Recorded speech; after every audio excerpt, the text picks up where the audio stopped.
Vamos a palavra de Deus, primeiro livro de Samuel, nós vamos ler o capítulo 17. 1 Samuel 17, história bem conhecida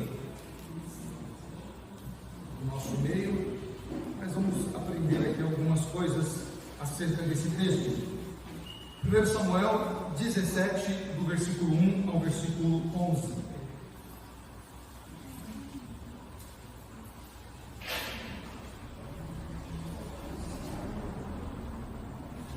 Primeiro Samuel 17, do 1 ao 11. Diz assim a palavra do Senhor: Ajuntaram-se os filisteus às suas tropas para a guerra, e congregaram-se em Socó, que está em Judá, e acamparam-se em Socó, em Asca, em Efes-Damim. Porém, Saul e os homens de Israel se ajuntaram e acamparam no vale de Elá, e ali ordenaram a batalha contra os filisteus. Estavam estes no monte, ao lado da Além, e os israelitas no outro monte, do lado da Quem, e entre eles o vale. Então saiu do arraial dos filisteus um homem guerreiro, cujo nome era Golias, de Gate, da altura de 6 côvados e um palmo. Trazia na cabeça um capacete de bronze e vestia uma couraça de escamas, cujo peso era de 5.000 ciclos de bronze. Trazia caneleiras de bronze nas pernas e um dardo de bronze entre os ombros. A haste de sua lança era como o eixo do tecelão, e a ponta da sua lança de 600 ciclos de ferro. E diante dele ia o escudeiro.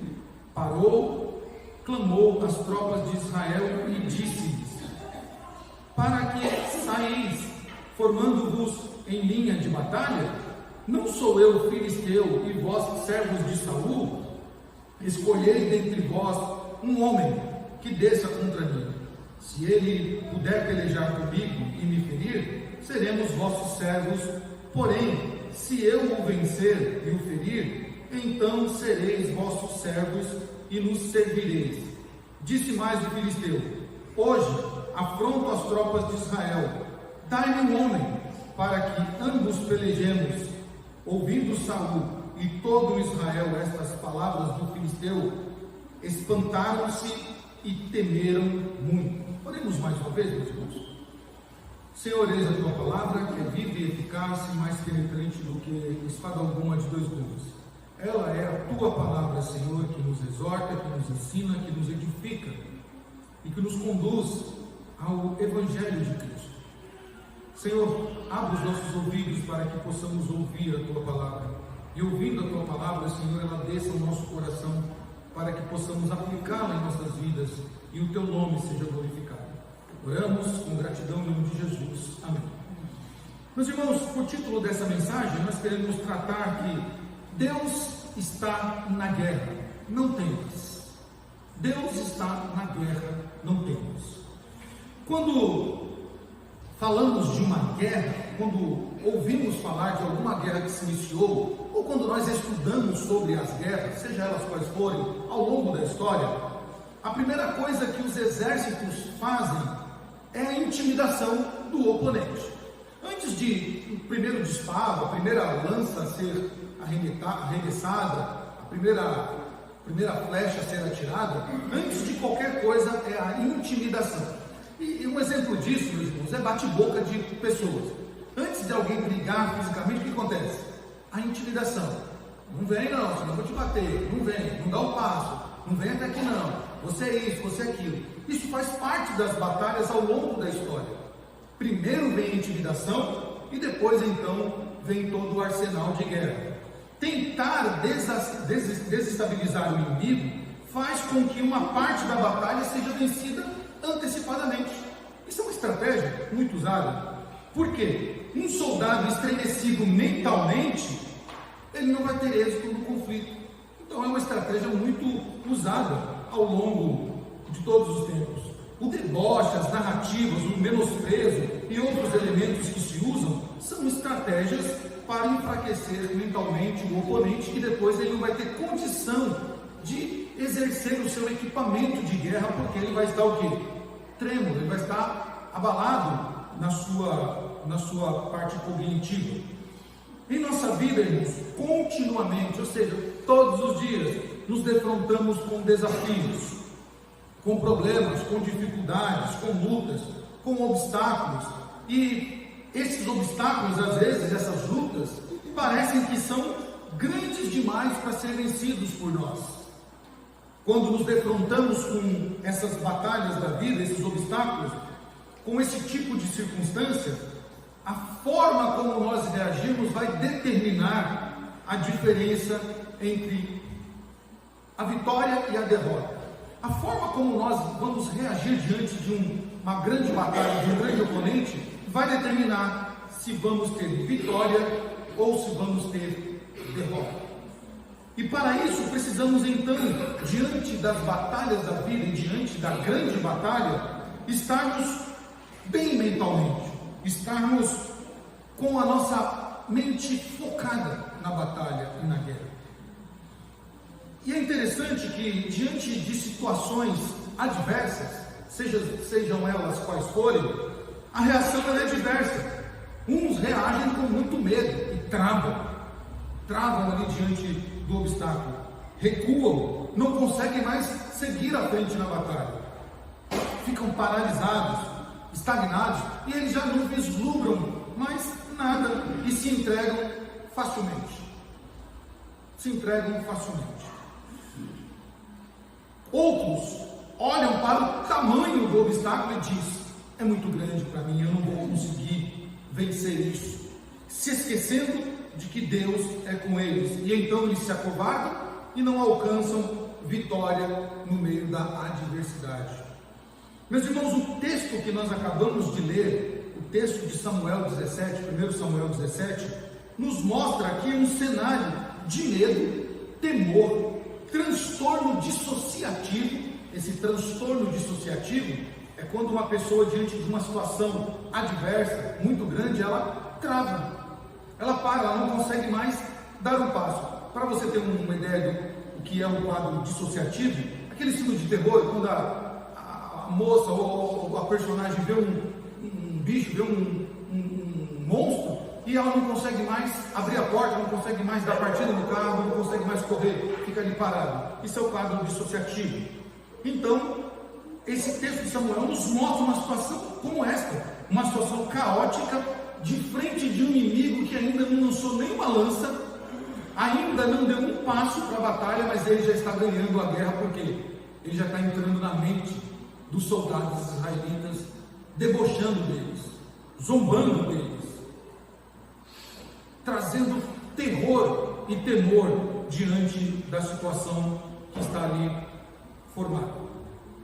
A Bíblia diz que durante 40 dias e 40 noites, este homem zombava, fazia chacota, e entrava na mente dos soldados e de Saul, o grande rei, e eles não tinham reação, eles não conseguiam enxergar uma possibilidade de enfrentar aquele oponente. Então nós temos aqui um cenário bem armado. O primeiro cenário que nós temos aqui está no versículo 4, que é o problema. Qual é o problema que eles estão enfrentando? Acompanhe comigo o versículo 4. Então saiu do arraial dos filisteus um homem guerreiro, cujo nome era Golias de Gate, da altura de 6 côvados e 1 palmo, e ele trazia na cabeça um capacete de bronze e vestia uma couraça de escamas, cujo peso era de 5.000 ciclos de bronze. Irmãos, quem está diante aqui dos judeus? Um gigante de... Vou tentar aqui simplificar aqui as medidas, né, de côvados e de questão mais. Esse gigante, ele possuía aproximadamente 3 metros de altura. 3 metros de altura. Então você imagina um homem aí de 3 metros, uns dizem que era 3 metros e 14, outros dizem que eram 2,97, mas aproximadamente aí 3 metros. Um homem muito grande. Ele trazia sobre o seu corpo uma couraça que pesava 58 quilos. Imagina, uma couraça pesadíssima de 58 quilos. E uma espada pontiaguda, que a ponta dela, a Bíblia diz que era de quase 7 quilos. Olha o tamanho do problema que esse povo está enfrentando. Um verdadeiro guerreiro. Um problema gigante.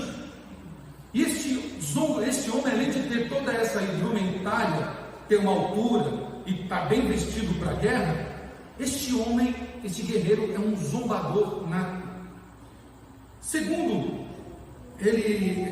a história aqui, né, segundo os teólogos, os estudiosos, principalmente um documento chamado Targum de Jonathan. Esse Targum de Jonathan era uma antiga tradução aramaica dos livros proféticos. Traz algumas informações importantíssimas para nós aqui, que não está no nosso cano. Diz que este homem, esse gigante, ele fazia chacota. Mas antes disso, o povo está aterrorizado. Por quê, os soldados? Porque já tem uma história de perdas. Tem uma história de guerra entre judeus e filisteus.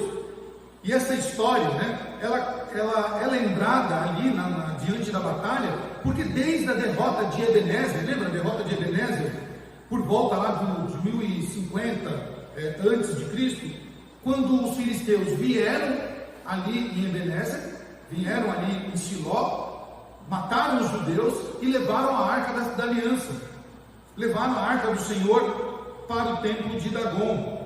E além da arca ser capturada pelos filisteus, os judeus, depois disso, eles vinham o quê? Acumulando várias derrotas e várias humilhações dos seus eternos rivais, os filisteus. E a bravata do gigante Golias parecia confirmar esse destino. Ele está lembrando, assim, vocês já perderam muitas vezes, vocês já são fregueses nossos na batalha, já levamos a arca de vocês estão perdidinhos, vocês estão derrotados, não tem o que vocês fazerem. E o Targum de Jonatas declara que Golias continuou durante esses 40 dias e 40 noites se vangloriando, que foi ele quem matou Ofni e Finéias, filhos do sacerdote Eli, e foi ele quem levou a arca da aliança para a casa de Dagon, e que ele, Golias, tinha matado muitos soldados egípcios, muitos soldados israelitas nessa batalha contra os filisteus. Então olha que interessante, o problema é grande. Eles têm um grande guerreiro, eles têm uma história que joga contra eles, a história é negativa para eles já perderam muitas coisas enfrentando os filisteus. E ainda tem um terceiro elemento aqui nesse cenário, desse problema: um rei ungido pelo Senhor para ser o representante legal. Qual a situação desse rei? Acovardado. Saul era um homem totalmente acovardado nessa situação. Os homens, né, eles dependem de Deus, e Saul deveria lembrar isso, porque ele foi colocado como rei de Israel para depender de Deus e representar o seu povo. E então Saul está aqui, juntamente com os soldados, como diz o texto, né? No versículo 11 diz que Saul e todo Israel, ouvindo a palavra dos filisteus, ou do filisteu, espantaram-se muito e temeram. Saul está na mesma patamar dos seus soldados. Abner, o grande comandante do exército dos judeus, o grande guerreiro Abner, depois elogiado por Davi, está no mesmo patamar. Todos estão com medo, porque quem é que pode vencer esse problema? Meus irmãos, nós podemos aprender com isso que nós homens somos tão dependentes de Deus em todas as coisas, que quando Deus retira a sua ajuda de nós, o mais valoroso, o mais forte entre nós, não resta nele nem ânimo para continuar e para enfrentar o problema. Matthew Henry, ele diz isso sobre Saul. Ele diz que Deus tirara de Saul a sua presença, tirara de Saul o seu espírito, porque Saul se tornou um desobediente a Deus. E então, tirando de Saul a sua força, a sua ajuda, Saul agora se torna o quê? Um homem fraco como os demais, um homem que não tem condições agora de guerrear pelo seu povo, não tem condições de representar o seu povo. E lembra, né, da musiquinha que era cantada para Saul? Saul matou milhares. Era uma musiquinha cantada na rádio, podemos assim dizer, lá de Israel. Saul matou milhares, Saul matou milhares. Mas o Saul que matou milhares está com medo de um filisteu. Então nós temos um problema. E muitas vezes, meus irmãos, nós estamos nessa situação como os gigantes que se levantam em nossa vida. Nós nos acovardamos diante dele. Seja uma enfermidade, talvez o médico deu um diagnóstico e você olhou para aquele diagnóstico naquele papel e olhou assim e falou: já era para mim, não tem mais solução para mim. O médico me deu um diagnóstico ruim e agora não resta mais nada para mim. Meu irmão, Deus não retirou a sua ajuda do seu povo. É só uma enfermidade. Perdi todos os meus recursos financeiros. Deus não se retirou da guerra. É só uma questão financeira. Perdi alguém muito importante. Perdi meu emprego. Perdi algo que me custou muito. Deus não se retirou da nossa batalha. Ele está conosco. Deus é o nosso ajudador. Nós temos que confiar no Senhor. Temos que entender isso, que Ele é o nosso auxiliador. E na batalha que nós enfrentamos, ou que nós estamos diante dos gigantes, não há problema que seja maior do que o nosso Deus. Saul deveria se lembrar disso, mas o estado psicológico de Saul, dos soldados e do seu capitão é o mesmo: acovardados, com medo. Mas nós temos aqui dentro do cenário um segundo item muito interessante, que é o desafio. Versículos 8 a 10, então vemos o grande desafio.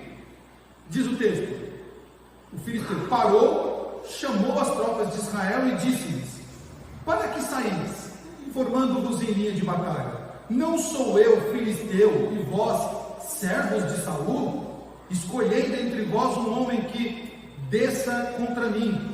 Se ele puder pelejar comigo e me ferir, seremos vossos servos. Porém, se eu o vencer e o ferir, então sereis nossos servos e nos servireis. Disse mais o filisteu: hoje afronta as tropas de Israel, dai-me um homem para que ambos pelejemos. Então temos aqui um desafio. O filisteu, o incircunciso, lança um desafio. E dentro desse desafio, duas coisas interessantes precisam ser faladas, ou precisamos notar aqui. Primeiro, que o filisteu aqui, ele faz questão de lembrar da sua nacionalidade. Ele é o problema de Israel, e ele faz, neste desafio, ele faz questão de lembrar da sua nacionalidade. Ele é um filisteu. Ele bate no peito, não sabemos se ele bate no peito, é uma expressão, tá? Ele bate no peito e diz: eu sou filisteu. Por que ele está dizendo isso? Para que os israelitas se lembrassem das histórias de batalha contra os filisteus e das seguidas derrotas. Nós já lemos aqui, por causa da batalha contra os filisteus, Gideão teve que se esconder no lagar. Elimeleque e sua esposa Noemi tiveram que fugir para Moabe, porque a casa do pão já não tinha mais pão por causa da batalha contra os filisteus e o caos que eles causaram em Israel. Meus irmãos, o inimigo faz questão de lembrar quem ele é. O inimigo aqui de Israel, ele não se disfarçou, ele não se apresentou como um guerreiro, e ele era um grande guerreiro, respeitado, mas ele fez questão de lembrar quem ele era. Os inimigos, meus irmãos, sempre fazem questão de lembrar quem eles são diante de nós. E eles fazem isso para nos causar medo, para tirar as nossas forças diante da batalha. O nosso adversário, Satanás, ele não se esconde, ele não se maqueia, ele não usa nenhum disfarce. Ele se mostra de fato quem ele é, quem de fato ele é, justamente para nos amedrontar, justamente para entrar na nossa mente, de modo que nós não tenhamos forças para lutar a batalha. E em muitos cenários, nós vemos cristãos, crentes, com medo de Satanás, com pavor de Satanás. E a nossa geração tem se mostrado uma geração que não tem, que está amedrontada diante do seu inimigo, diante do desafio que ele fez. Quando nós olhamos para a história, meus irmãos, homens como Martinho Lutero, em que o diabo vira e mexe, ou uma vez e outra, entrava em contato, ou queria amedrontar Lutero, falando dos seus pecados, acusando Lutero. Lutero reagia porque ele sabia quem estava com ele, que era maior do que Satanás. Satanás, ele quer nos amedrontar, ele quer levantar sobre nós angústias, situações que tirem a nossa força, que nos minem aos pouquinhos, de modo que a nossa mente vai olhar mais para o problema levantado por ele, do que propriamente para aquele que pode solucionar o problema. Meus irmãos, não há problema que Satanás levante que seja maior do que o nosso Deus.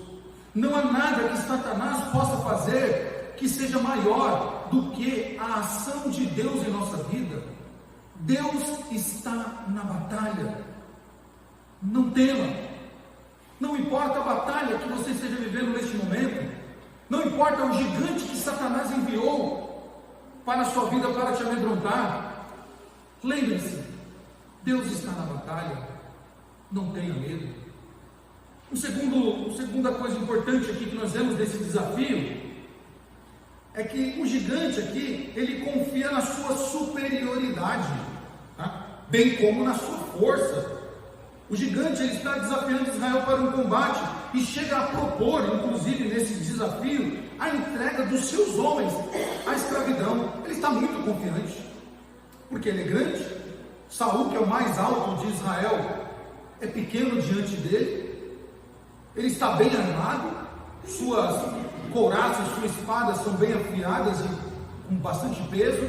Os soldados filisteus são homens preparadíssimos para a guerra. Já há um histórico de vitórias dos filisteus sobre Israel. Golias está confiante. Golias está confiante que vai vencer a batalha. Por isso ele propõe: eu vou ganhar essa batalha, e se eu não ganhar, nós vamos ser servos de vocês. Meus irmãos, é exatamente como Satanás age em nossa vida. Ele age nos amedrontando, dizendo para nós: já consegui uma vez, vou conseguir de novo. As minhas ferramentas são maiores do que a sua. Eu já te derrubei uma vez, vou te derrubar outra. Eu já tirei isso de você, vou tirar outras coisas mais. Eu já te envergonhei 1, 2, 3, 4, 5, 6, 7 vezes. Vou envergonhar mais uma. Essa batalha eu não perco para vocês, não. E muitas vezes nós olhamos para a superioridade ou aquilo que o inimigo acha que é superior e esquecemos de quem está na batalha conosco. Esquecemos de quem luta as nossas lutas. Esquecemos de quem peleja conosco. Neste desafio lançado pelo inimigo de nossas almas, nós não temos que temer, porque há um entre nós que já aceitou o desafio. Ele aceitou o desafio lançado nessa batalha. Nós não teríamos condições de enfrentá-lo, mas houve alguém entre nós que disse: envia-me a mim, eu vou no lugar deles. E ele venceu esse gigante que oprimia o povo de Deus. Ele esmagou a cabeça desse oponente que tanto fazia chacotas do povo de Deus. O desafio foi aceito e foi vencido pelo nosso Senhor. Um terceiro e último item deste capítulo, meus irmãos, está justamente no versículo 11, o medo. Quando Saul e todo o exército ouviram as palavras do gigante, então eles se espantaram e temeram. A expressão no hebraico de temer e se espantar é de um pavor profundo. É um pavor que provém das entranhas, a ponto de parar os homens israelitas. Eles se esqueceram de Deus. O povo de Israel se esqueceu de Deus. O capítulo 15 de 1 Samuel vai mostrar como Saul se desviou do caminho do Senhor e porque o Senhor rejeitou Saul. Como o Senhor rejeitou Saul? Porque Saul se afastou de Deus. Os inimigos do povo de Deus, irmãos, estão sempre alerta para aproveitar essas brechas da nossa vida. O nosso inimigo, este que nos acusa dia e noite, que a Bíblia diz que ele está dia e noite nos acusando, ele espera um momento de fraqueza nosso, um desvio nosso, um pouco que a nossa fé esteja estremecida, para justamente pelejar contra nós. Então, o nosso inimigo, ele está ali, só examinando, só procurando aproveitar essa oportunidade. E ele nunca tem uma melhor oportunidade, não há oportunidade melhor do que quando nós provocamos a Deus, do que quando a liderança escolhida pelo Senhor para conduzir o seu povo provoca a Deus e abandona o Deus de Israel. Meus irmãos, há um problema muito grave. Há pessoas que acham que o seu pecado individual só vai afetar a ela. Isso é um engano. Isso é um engano. Dentro de uma comunidade, dentro de um povo, eu vou lembrar vocês de que Israel perdeu uma batalha por causa de Acã. Só Acã tinha pecado. E por causa do pecado de Acã, Israel perdeu uma batalha. Não pense que por causa da sua vida desregrada, por causa da sua vida longe do Senhor, só você vai ser afetado. Todos são afetados por causa do pecado de um. Porque é nessa brecha que o inimigo aproveita para, na batalha, entrar contra nós e lançar as suas armas letais, os seus dardos inflamados. Por isso, meus irmãos, numa batalha nós não podemos que nenhum soldado durma, cochile ou deixe a sua arma sem a munição. Nós não podemos, dentro dessa batalha contra o inimigo de nossas almas, deixar que nenhum soldado nosso fraqueje, porque todos nós seremos afetados por causa disso. Eles se esqueceram de quem eles eram. Lembra? O filisteu bateu no peito, a expressão, né, disse: eu sou filisteu, vocês são servos de Saul. Os judeus, os israelitas, os soldados e Saul se esqueceram de quem eram. Eles se esqueceram, inclusive, da história deles. Por exemplo, narrado em Números capítulo 13, quando Moisés manda que os espias vão lá espiar a terra, eles veem, o que eles veem lá? Gigantes na terra. Eles olham para aquela terra, veem cachos de uvas grandes, e eles se atemorizam, eles ficam com medo. Mas lá na frente, o que acontece? O povo de Deus entra em Canaã e vence todos os que estão ali. Eles vencem. Josué entra e vence, e Deus deu vitória àquelas nações, e o povo herdou a terra conforme Deus havia prometido. Eles esqueceram que Deus deu vitória contra os povos inimigos.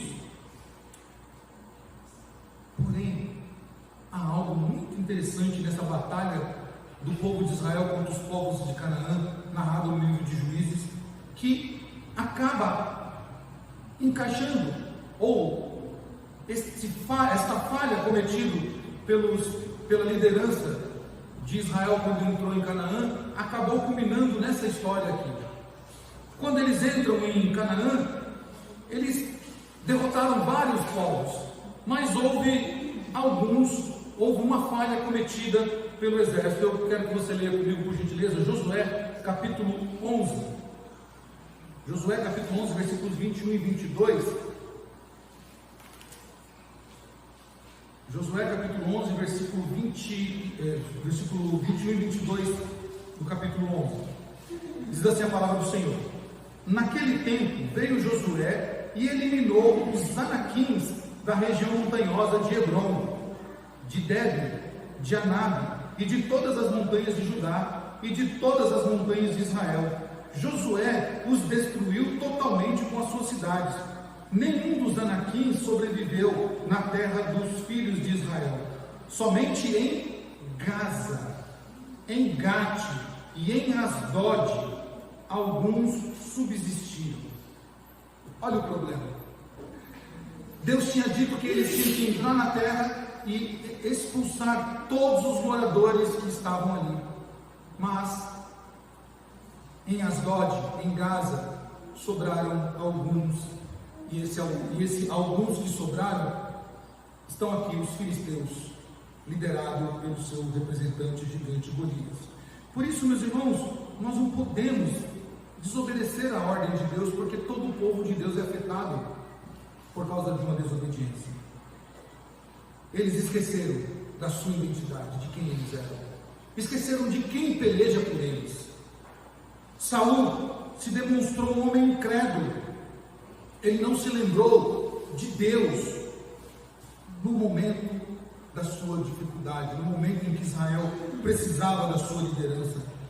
Antes, ele se atentou unicamente para o tamanho do seu adversário e ele se encolheu de medo.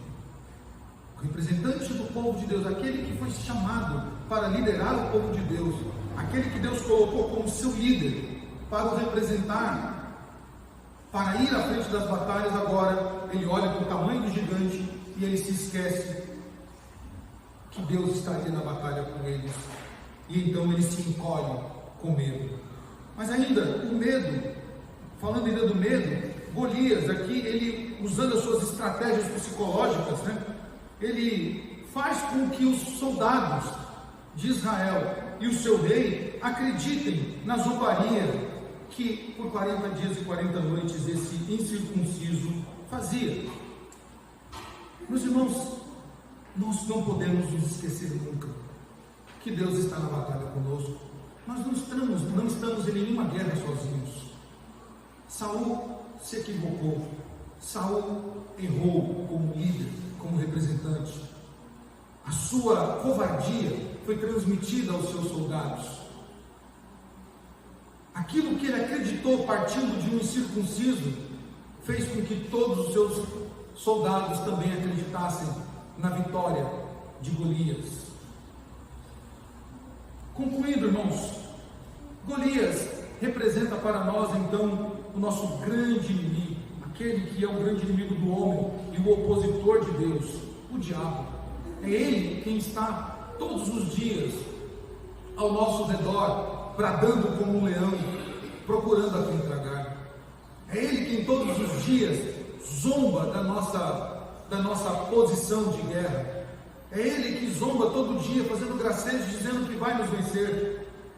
É ele que todo dia tenta nos aterrorizar e tenta nos pôr em cativeiro e tenta nos fazer acreditar que ele vai vencer sobre nós.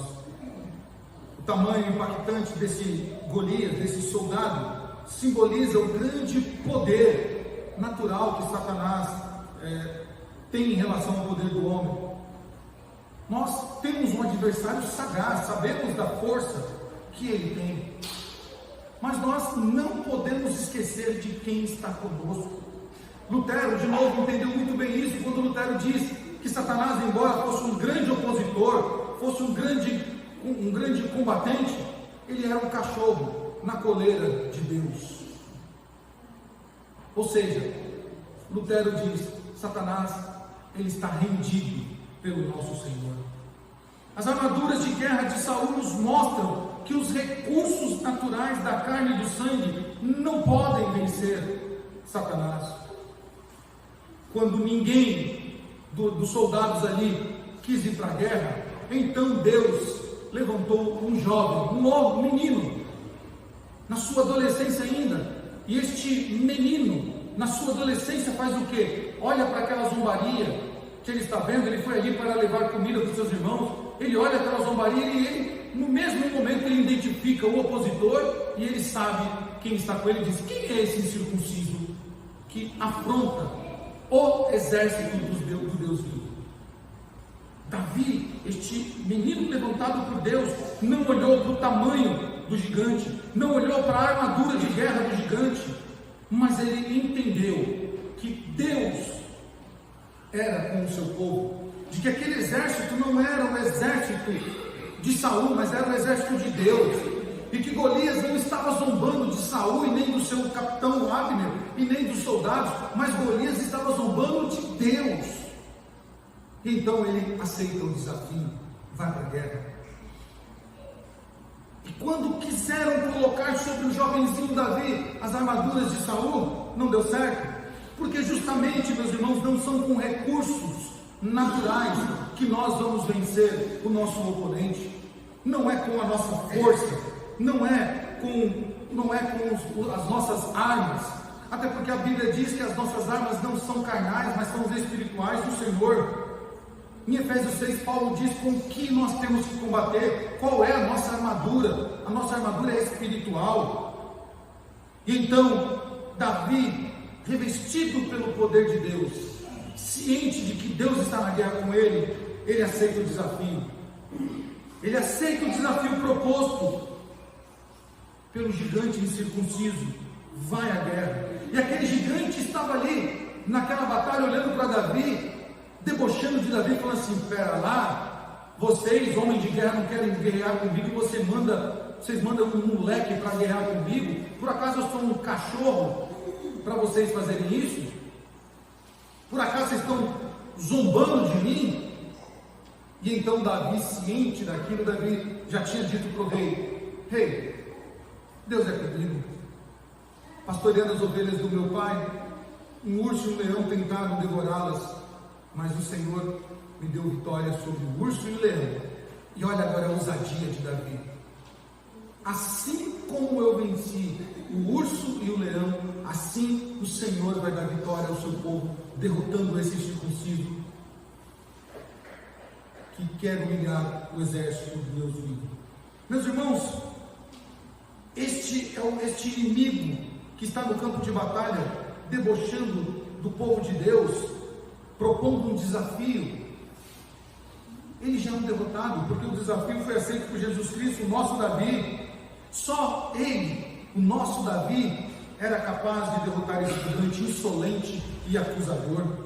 Lucas 11, 21 vai dizer que somente um mais valente do que o valente pode derrotá-lo. E o Senhor é este valente mais valente do que o valente. Ficou legal, né? Valente mais valente do que o valente.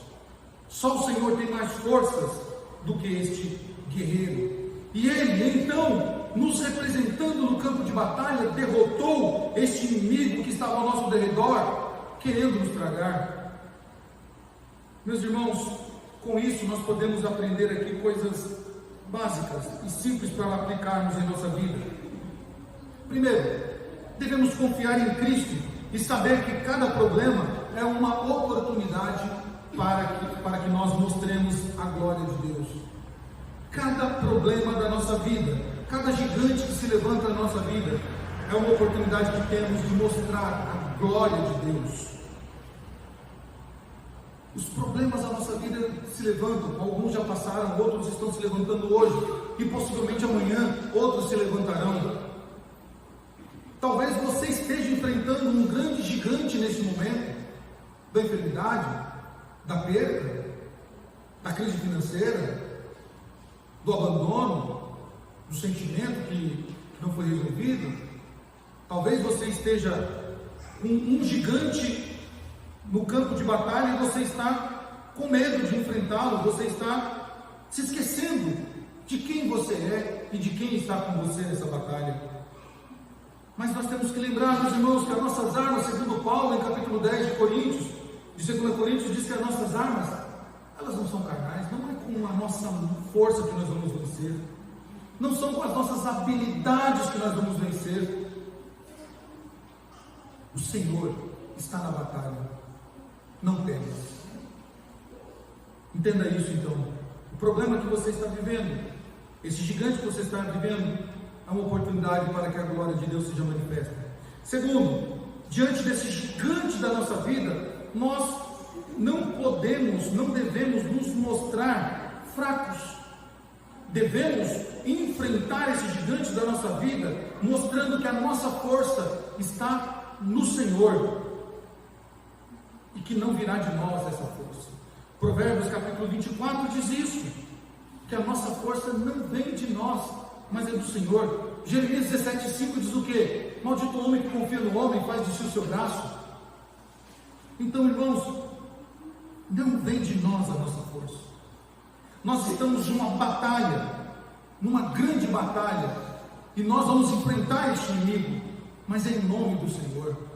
Como Davi diz: hoje mesmo darei a sua carne aos corvos. Hoje mesmo você cairá.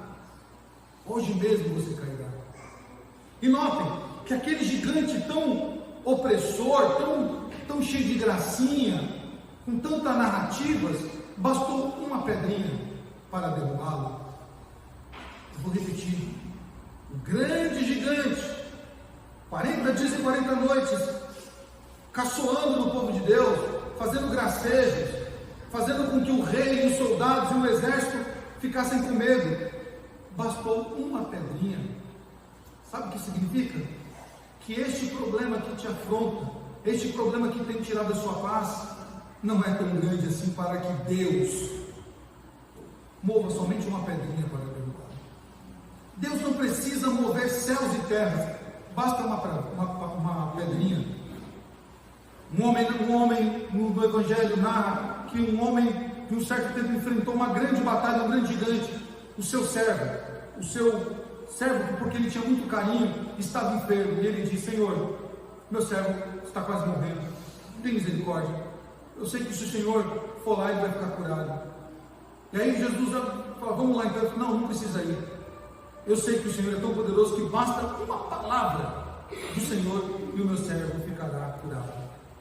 Aquele homem entendeu que Jesus não precisava ir pessoalmente, não precisava fazer oração prolongada, não precisava fazer 7 semanas de bênção para uma cura, não precisava fazer campanhas, bastava uma palavra de Jesus, e então aquele gigante ia desabar como de fato desabou.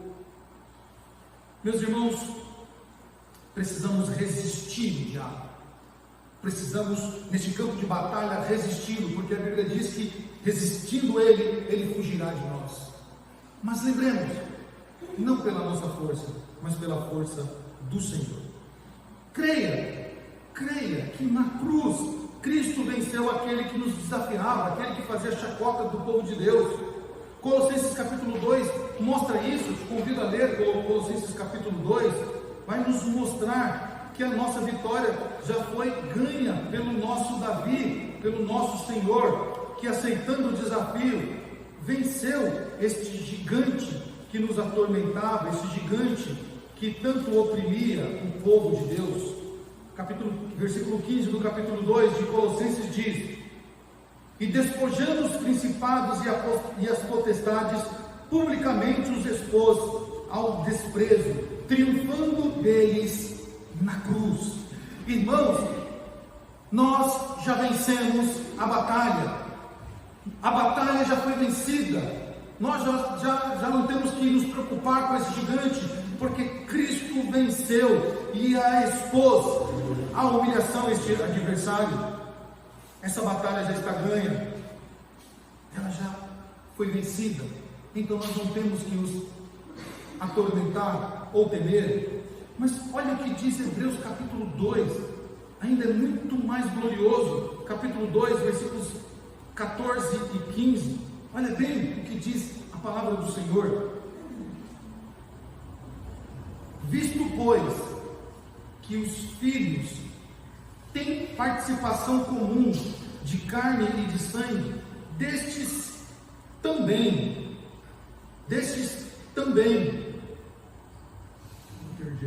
visto, pois, que os filhos têm participação comum na carne e sangue, destes também ele igualmente participou, para que, por sua morte, destruísse aquele que tem o poder da morte, a saber, o diabo, e livrasse todos, pelo pavor da morte, que estavam sujeitos à escravidão por toda a vida.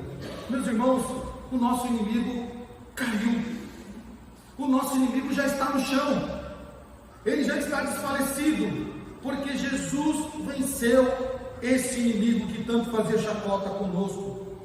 Por fim, meus irmãos, descansemos do Senhor, descansemos nele, porque o gigante da nossa vida já caiu, e ele não caiu para levantar de novo, Quando Davi derrota o gigante Golias, a primeira coisa que Davi faz é pegar a sua espada e cortar-lhe a cabeça e mostrar: a vitória foi finalizada.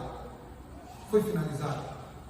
Jesus venceu o inimigo para sempre. Apocalipse capítulo 20, versículo 10 diz que o diabo, o sedutor deles, foi lançado para dentro do lago de fogo e enxofre, onde já se encontra não só a besta, como também o falso profeta, e serão atormentados de dia e de noite pelos séculos dos séculos. Amém. Irmãos, nós não temos que temer. Deus está na guerra. Nós não temos que temer, não temos que bater os joelhos um no outro. Nós não temos que se espantar diante da altura do nosso inimigo. Ele já foi vencido. Ele já foi vencido para todo o sempre. Resumindo, para finalizar, lembre-se, a guerra é psicológica. Depende de como você absorver a guerra, você pode caminhar para a vitória ou para a derrota. Então, 4 aplicações práticas para a sua vida. Primeiro, tenha consciência da realidade. Tenha consciência da realidade. Davi olhou Golias como quem? Um grande guerreiro, um grande vencedor, o cara que matou o Finéias, o cara que levou a arca da aliança para Dagon, o cara que matou vários. Não, Davi olhou para ele e falou assim: incircunciso. Sabe o que significa? Fora da aliança. Davi olhou para ele e falou assim: esse cara não sabe quem ele é. Ele está fora da aliança, é um incircunciso. Ele não tem o sinal da circuncisão, porque ele é um derrotado. Quem está fora da aliança é um derrotado. Davi já foi para a guerra vitorioso. Davi falou: esse incircunciso vai cair hoje. Meus irmãos, Golias era apenas um filisteu. Apenas um filisteu. Esse seu gigante, se for uma enfermidade, irmãos, é apenas uma enfermidade. Uma crise financeira é apenas uma crise financeira. Uma dor profunda por percas que você ainda não superou, apenas percas. Deus está na guerra. Deus está na guerra. Ele não nos abandona. Ele nos dá a vitória para superarmos todos os gigantes que se levantam contra nós. Segunda aplicação, tome consciência de quem você é. Tome ciência de quem você é. Se Davi olhou para aquele gigante e viu ele como um filisteu incircunciso, Davi sabia quem ele era. Ele diz: Saul, o Senhor é comigo, porque eu derrotei um urso e um leão quando eles tentaram matar as minhas ovelhas. Certamente Deus dará vitória ao seu povo. Davi entendia que ele era servo de Deus. E nessa batalha, meus irmãos, diante desses gigantes da vida, nós precisamos entender quem nós somos. Quem nós somos nessa batalha? Fracotes? Que não tem um general? Não, o nosso general é Cristo. Ele vai à frente na nossa batalha. Ele já venceu a nossa batalha. Então nós temos que se lembrar de quem nós somos. Nós não somos um povo sem um general. Nós somos um povo de Deus. Pedro disse que nós somos nação santa, raça eleita, propriedade do Senhor. Não podemos esquecer de quem nós somos nessa batalha. Terceiro, meus irmãos, devemos colocar a nossa confiança no Senhor. Por quê? Porque a guerra não é mais nossa, mas ela sempre foi do Senhor. Lembra o que o salmista disse? O Senhor pelejará por vós. O salmista não, diz o profeta: o Senhor pelejará por vós e vocês se calarão. Vocês não vão precisar fazer nada. A guerra é do Senhor. Então nós temos que colocar nossa confiança em Deus. Houve um momento em Israel que os sírios cercaram o povo de Deus. Um exército grande, 186 mil soldados. Israel ainda pequeno, frágil na sua estrutura militar. E então o profeta diz: calma, Deus está conosco.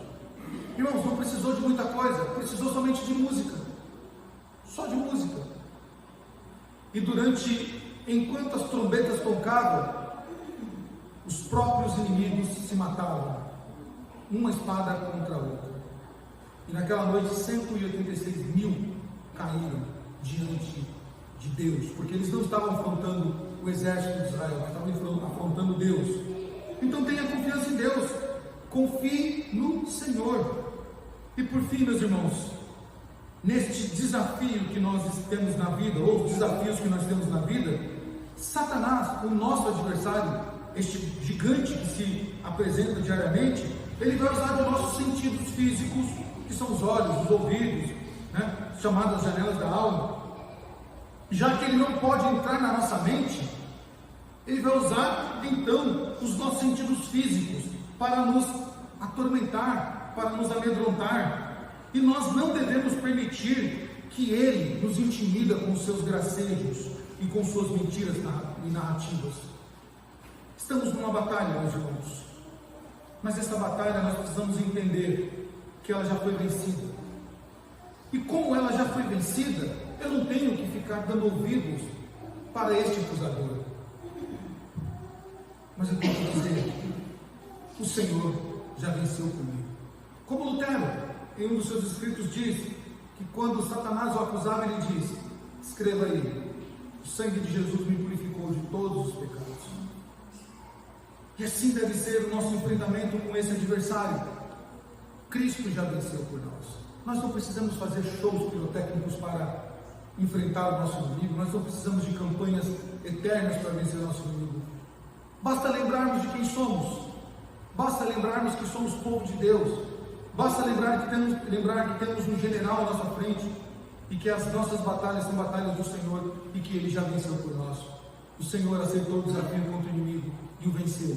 E não só o venceu, mas esmagou a sua cabeça na cruz do Calvário, como havia sido prometido, que da semente da mulher nasceria um que esmagaria a cabeça da serpente. E ela foi esmagada para todo sempre, para nunca mais nos atormentar, e nunca mais zombar do povo de Deus, ou nos amedrontar diante da batalha. Oremos ao Senhor. Ó Deus Santo, eis-nos aqui, Senhor, diante de Ti, Seu povo, Senhor, comprado pelo sangue precioso de Jesus Cristo. Senhor, diante das batalhas da vida, muitas vezes temos sido sucumbidos, temos sido vencidos, Senhor, porque olhamos somente para o problema, olhamos para o gigante, a sua altura, as suas indumentárias, a sua lança ou espada. Acreditamos nas suas narrativas mentirosas, cheias de gracejos, Senhor, e então colocamos a nossa cabeça no chão e nos acovardamos e já entregamos os pontos, nos dando como vencidos, nos rendendo. Senhor, ajuda-nos, ó Deus, a lembrar quem somos. Somos Teu povo, comprados pelo sangue precioso de Jesus Cristo. Somos nação eleita do Senhor, antes da fundação do mundo. Somos o povo da aliança, da qual o Senhor se aliançou conosco, jurando por si mesmo. Devemos lembrar que temos o Senhor como nosso general à frente dessa batalha. E o Senhor nunca perdeu uma batalha, e jamais perderá alguma batalha. Ajuda-nos, Senhor, a olhar para a história e ver tantas batalhas que se levantaram em nossa vida, e o Senhor nos deu vitória sobre todas. E talvez nessa noite, Senhor, nós cheguemos aqui na Tua casa, ouvindo aquilo que os gigantes têm dito a nós essa semana, que nós não vamos conseguir continuar a caminhada, que nós não somos dignos de estar na igreja, que nós não somos dignos de nos apresentar diante de Ti, que nós não valemos nada, que nós não vamos vencer essa batalha que estamos enfrentando. Talvez, Senhor, estejamos preocupados com a nossa questão clínica, por causa de enfermidades que nos acompanham há tanto tempo, por causa de um diagnóstico que nos foi dado. Mas devemos lembrar, Senhor, assim como aquele filisteu era só um filisteu, os problemas e a enfermidade são só problemas e são só enfermidades que não são maiores do que o Senhor. Talvez, Senhor, estejamos aqui com o nosso coração partido por outras coisas mais da vida que nos tiram ainda a paz. E Satanás tem se aproveitado deste momento, Senhor, de fraqueza para nos atormentar, para fazer graça da nossa fé e dizer: de que valeu servir a Deus? De que vale você estar ainda firme ao Senhor? De que vale gastar o teu tempo sendo crente?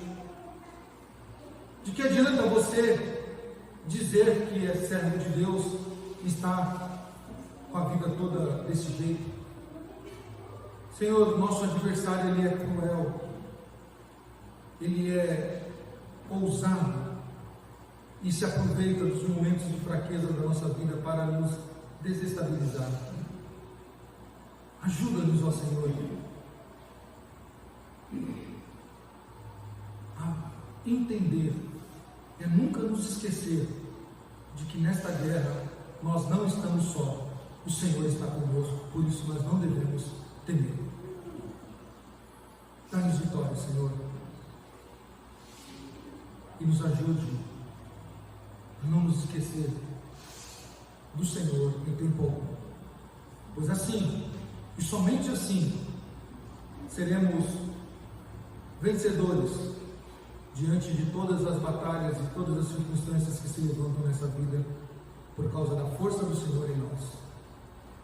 Obrigado por esta noite, obrigado pela tua palavra, obrigado, Senhor, pelo privilégio que o Senhor nos dá de servir e de glorificar o teu nome no culto de adoração, Senhor. Dá-nos uma semana de paz, uma semana de bênção, uma semana de reflexão, uma semana de comunhão contigo, Senhor. Não só essa, mas todas, até o dia final. Em nome de Jesus nós oramos, Pai Santo.